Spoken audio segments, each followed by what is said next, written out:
tuning back to my channel. As you saw in the thumbnail, you could see that basically I'm gonna go ahead and start this very vintage MegaTech P190 nitro car. Now this thing is years and years and years old. I mean, it was basically sitting on a shelf for a really long time, and I believe it's got the .16 Neo motor, nitro motor, and I don't know if you can see, but the pull start is actually broken.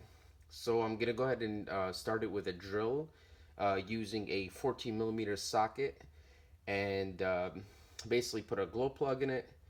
I already put some fuel. I cleaned out the fuel tank, cleaned out the lines, and I'm gonna take it outside and start it up. So, but before I do that, I just want to show you what this thing looked like and how they used to build cars, and how they still actually use the same type of methods. As you can see, all aluminum chassis, aluminum top brace, as all nitro, pretty much all nitro cars are. If you look at the motor mechanism, it's got, I believe, the 2-speed transmission.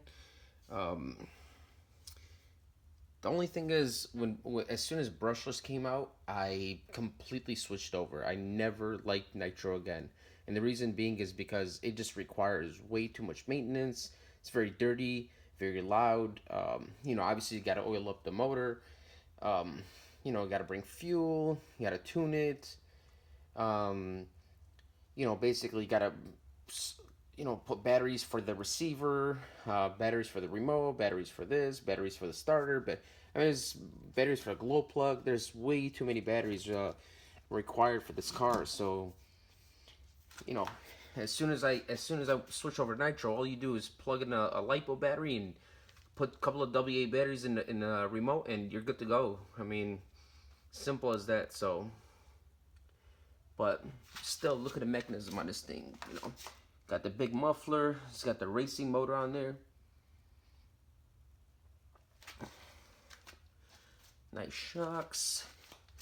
Let's see underneath it. You see the P190.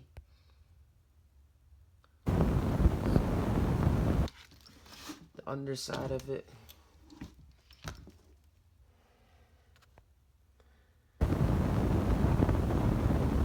Aluminum chassis. Really nicely built car.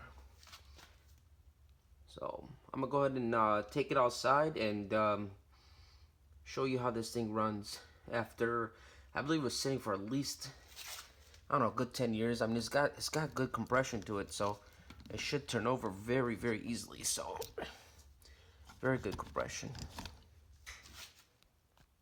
So be right back.